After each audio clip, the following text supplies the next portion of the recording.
ఒక as a author కానీ ఇప్పుడు నాకు ఫర్ ఎగ్జాంపుల్ మీరు తెలియదు అనుకోండి సార్, నేను గో త్రూ వెళ్తాను బుక్ మొత్తం, ఎగ్జాక్ట్లీ. బట్ నాకు మీరు పరిచయం కాబట్టి I want to listen from you.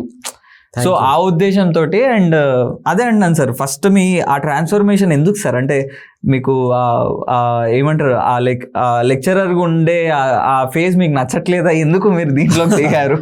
Fine. So first of all thanks for doing this, Pawan. So same here, student నుంచి what I have seen is అదే క్వశ్చన్ నేను నిన్నాడు, because you are a core engineer course తీసుకొని and probably from second year నువ్వేం చేసావు అంటే you started pursuing your passion, right? And you balanced both mostly.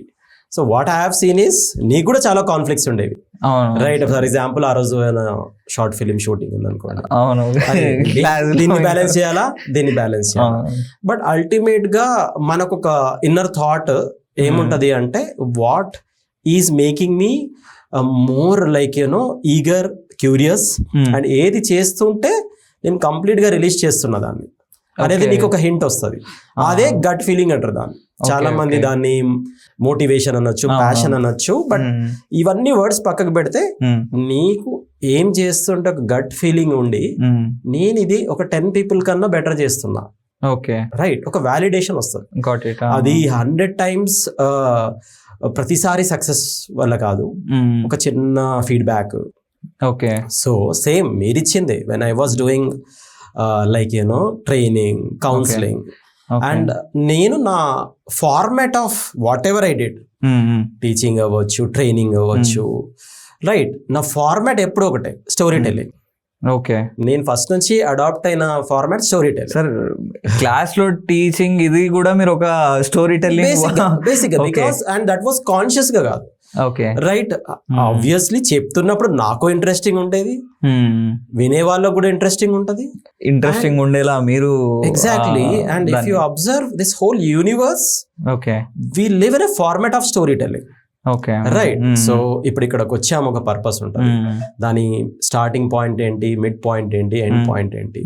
Like మనం ఏం చేసిన ఒక డెసిషన్ తీసుకుంటాం, నేమ్ కోసము, ఫేమ్ కోసము, సక్సెస్ కోసము, రైట్? సో బేసిక్ గా we all are in a story telling format.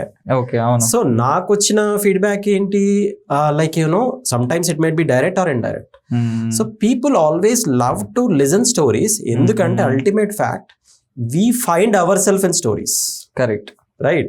So Chandamama కథల నుంచి మార్వల్ వరకు అల్టిమేట్ గా అందరూ ఆ స్టోరీస్ లో మనల్ని వెతుక్కుంటాం సార్. బట్ నాకు ఓన్లీ థింగ్ ఏంది అంటే ఇనీషియల్ గా ఇంకొకటి కూడా చెప్పాలి అంటే, మన పాడ్కాస్ట్ ఇప్పుడు ఏదైతే ఉందో అది డెఫినెట్ గా మీ త్రూ ఇంకొక 10 మంది కొత్త రైటర్స్ బయటకు రావాలి. అంటే there is a room sir, వాళ్ళకి ఆ రూమ్ నుండి బయటకు ఎట్లా రావాలో తెలియదు. మల్టిపుల్ థాట్స్ ఉంటాయి, బట్ దాన్ని ఎలా ప్రజెంట్ చేయాలి, ఎలా రాయాలి, అరే నాకు ఈ ఐడియా ఉంది దీన్ని ఎలా డెవలప్ చేసుకోవాలి అన్నట్టు ఫిల్మ్ మేకింగ్ సైడ్ ఉంటారు. మీలాగా బుక్స్ రాసి నేను పబ్లిష్ చేయాలి అన్న థాట్ మైండ్ లో ఉన్న వాళ్ళు కూడా ఉంటారు. వాళ్ళకి ఇదొక సొల్యూషన్ లాగా అవ్వాలి, అది మీ వల్ల అవ్వాలి అని నేను కోరుకుంటున్నాను. Thank you, that's too nice of you to say. సి అదే ఇప్పుడు I think 8 years back I think you started pursuing, right? అప్పుడు నీకున్న టెక్నికల్ డిఫికల్టీస్ ఏంటి, ఇప్పుడు ఒక బర్డింగ్ సినిమాటోగ్రాఫర్ కి 10 times ఈజీ అయిపోయింది, రైట్? సో సేమ్ వే ఇప్పుడు వాట్ ఎవర్ జెన్జీ ఉన్నారో, రాబోయే జెనాల్ఫా ఉన్నారో, they are blessed with so many resources available. So ఇప్పుడు సంబడి ఓకే నేను కూడా స్టోరీ టెల్లర్ అవ్వాలనుకుంటున్నాను, and storytelling can be like multiple formats. So దాంట్లో ఇప్పుడు రైటర్ అవుదాం అనుకున్నాను.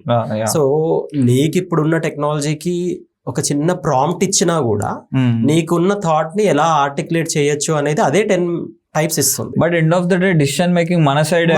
అయితే ఇక్కడ సెన్సిబిలిటీస్ అనేది నీకు ఏఐ చెప్పదు, అన్ని ఏఐ చెప్తుంది. ఎగ్జాక్ట్లీ, ఫార్మాటింగ్ ఏఐ చేస్తుంది, మల్టిపుల్ వర్షన్స్ ఇస్తుంది కానీ but which is very exactly absolutely right అనేది మాత్రం we have to decide decision తీసుకోవాలి. అండ్ రైట్ అండ్ రాంగ్ ఏమి ఉంటుంది ఎస్పెషల్లీ ఆర్ట్ ఫామ్ లో. But what are your sensibilities అంటే, for example in between we felt, నేనేమనుకున్నాను అంటే ఫస్ట్ ఆఫ్ ఆల్ దీని ఇన్సెప్షన్ ఎక్కడి నుంచి వచ్చింది అంటే కౌన్సిలింగ్ ఇచ్చేటప్పుడు and while I was dealing people